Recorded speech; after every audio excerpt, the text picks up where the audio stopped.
Rizka.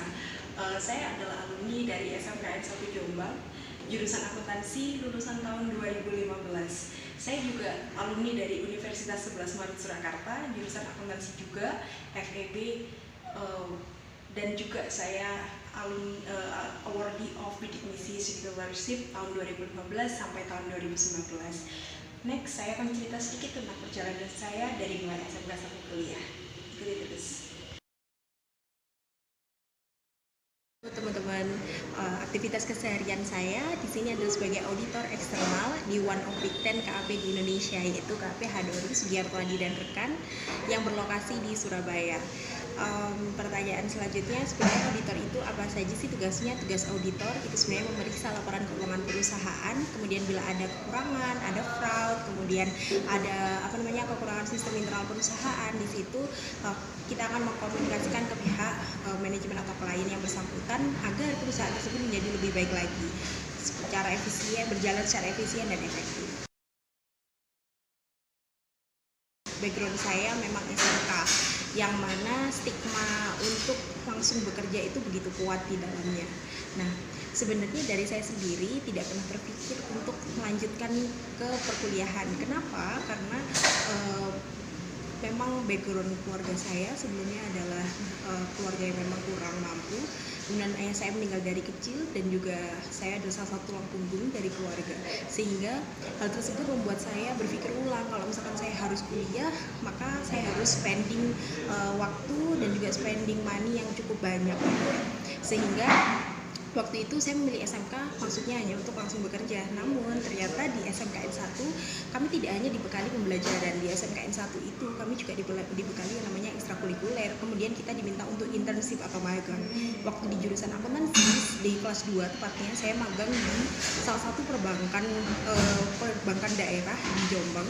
Di perbankan tersebut saya benar-benar belajar bahwa ternyata dunia perkuliahan itu dibutuhkan untuk meningkatkan skill kita, kemudian untuk mengetahui bagaimana attitude, bagaimana bertanggung jawab, bagaimana manajemen waktu, itu sangat dibutuhkan ketika kita masuk ke dunia pekerjaan, dunia kerja yang lebih jauh lagi. Sehingga di situ saya benar-benar ada di titik dimana saya membutuhkan kuliah gitu. Di situ akhirnya saya mencoba untuk meningkatkan nilai-nilai akademik saya dari situ, dan kemudian saya mencoba untuk kebetulan karena ada beberapa ekskul, saya mencoba perlombaan walaupun itu internal, dan lucunya saya selalu gagal di perlombaan internal itu, tapi saya terus mencoba. Dan di kelas 3 kebetulan ada kesempatan untuk ikut lomba di bidang akuntansi. Dari 2 perlombaan yang saya ikuti, yang pertama memang mendapatkan juara, yang kedua itu Big Four, dan dari situ itu menjadi bekal saya untuk sertifikat tersebut menjadi bekal untuk join ke scholarship, bidik misi scholarship tadi. Kebetulan saya masuk ke universitas ini saya melalui jalur SNMPTN, sehingga saya mengandalkan rapor dan juga sertifikat, dan dengan berbagai persyaratan yang tentunya dibantu juga dengan beberapa guru di SMKN 1. Nah, saya memilih kuliah di sini bukan perjalanan yang singkat gitu ya, karena memang untuk mendapatkan bidik misi ini kan bukan hal yang mudah gitu, dan juga di sini untuk bidik misi sendiri mendapatkan pembiayaan penuh dari pemerintah, mulai dari awal kuliah sampai akhir juga mendapatkan biaya hidup. Mengapa saya memilih kuliah daripada bekerja? Selain karena saya bisa meningkatkan skill, saya bisa meningkatkan pengalaman hidup, dan tentunya saya berharap saya bisa lebih bermanfaat lagi untuk orang di sekitar saya. Yang pertama adalah jangan pernah berhenti bermimpi. Kenapa? Karena saya juga dari keluarga yang berlatar belakang kurang, tapi di situ saya terus tidak berhenti bermimpi, saya terus belajar, saya terus tidak hanya berhenti gitu, tapi saya terus melakukan yang terbaik untuk hidup saya, sehingga mimpi-mimpi itu tidak hanya menjadi istilahnya bunga tidur, tapi mimpi itu bisa benar-benar bisa kita wujudkan. Hal yang kedua adalah jika adik-adik memang tugasnya masih sekolah, masih belajar, maka maksimalkan potensi, maksimalkan kesempatan. Kenapa? Karena kita tidak pernah tahu kesempatan itu bisa jadi hanya datang sekali. Sekolah di SMK itu kan biasanya hanya 1 kali sekolah gitu ya, tidak ada yang kedua. Nah, di atas 1 kali kesempatan itu akan lebih baik jika kita memaksimalkan potensi itu, memaksimalkan pembelajaran kita, memaksimalkan jika memang kita punya hobi yang memang bermanfaat, kita tekuni hobi itu, kita lakukan yang terbaik sehingga atas pembelajaran itu bisa nantinya bermanfaat untuk diri kita sendiri. Jawabannya pernah, tapi saya berusaha menunjukkan dari prestasi-prestasi yang saya tekuni, yang coba saya dari prestasi itu saya tunjukkan sehingga saya bisa menjadi seseorang yang lebih baik lagi.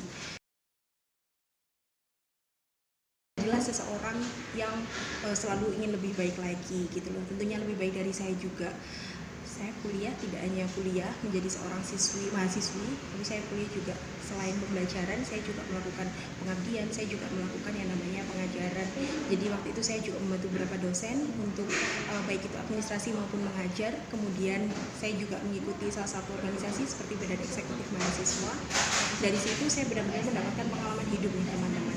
Saya mendapatkan yang namanya banyak pembelajaran hidup, dan juga saya belajar banyak bahwa kuliah itu atau sekolah itu tidak hanya kita belajar di belakang bangku gitu, tapi bagaimana kita mendapatkan pembelajaran hidup dari sekitar, bagaimana kita bermanfaat untuk lingkungan juga.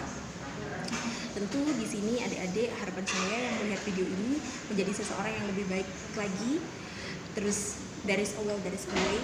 Jadi jangan pernah berhenti berproses, karena kalau memang teman-teman punya mimpi, teman-teman mau untuk mengejar mimpi itu, insya Allah selalu ada jalan. Karena kalau kita usaha semaksimal mungkin, selalu terbuka jalan untuk ke sana. Jangan lupa berdoa, jangan lupa bermimpi dan berusaha. Dari saya sekian, terima kasih. Oh iya, SMK itu selalu punya anak-anak yang keren dan cerdas di bidangnya. SMK bisa. Terima kasih.